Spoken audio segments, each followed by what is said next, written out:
Welcome back, friend. All right.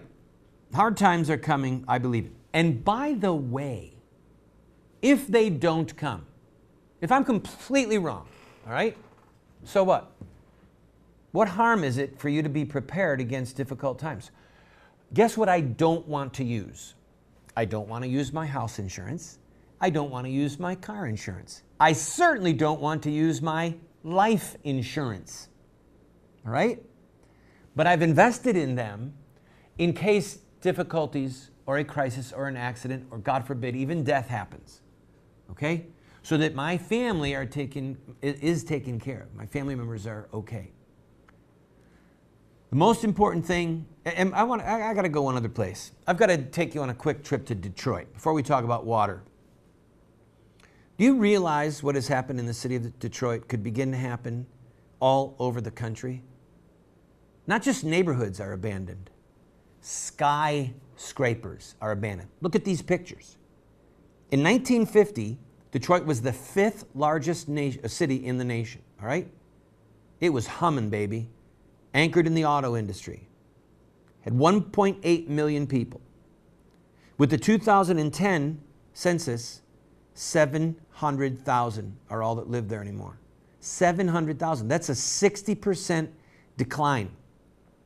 50% of Detroit is unemployed right now. And you want to talk about racial tensions. All right? Racial tensions still exist. Thank God they're nothing like they used to be. But in 1950, 16% of Detroit was African American, 83% Caucasian, 1% other. In 2010, total inverse, 83% African American, 10% white, 7% other.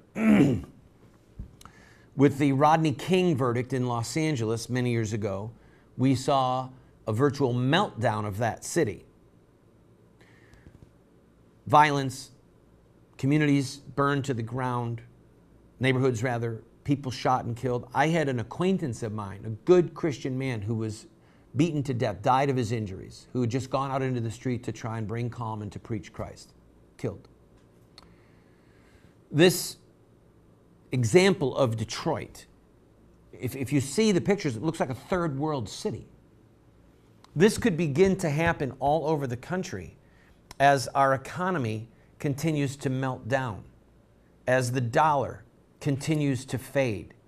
And we're going to talk later on in one of the other shows about bullion. We're going to talk about the dollar. But friend, there are difficult times coming, and we need to be prepared.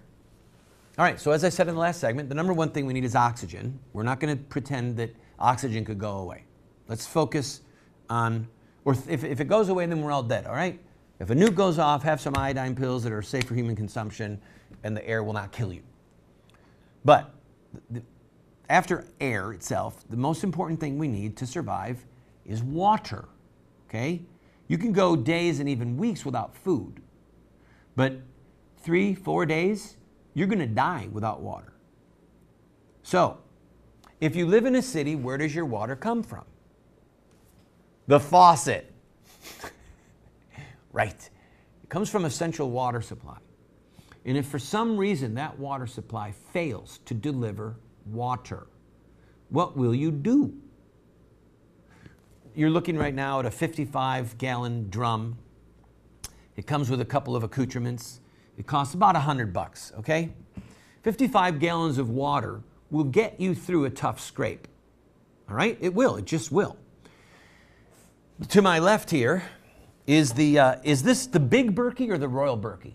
Royal Berkey. The Royal Berkey. The Royal Berkey. Do I have to take a break? All right, let me take a break, and when we come back, we'll talk about this big bad Berkey and what it might do for you in a moment of crisis. And as I said, we don't sell the Big Berkey. We just want you to be ready, to be prepared if tough times come.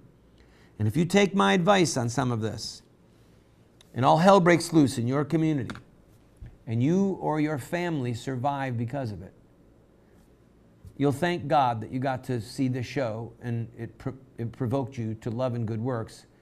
But any family members or friends that you save who might have mocked you along the way, They're going to thank you as much as Noah's kids thanked him when he had the foresight to follow God, obey God, and to build the ark against the difficulties of the flood. Be prepared. I'll be right back.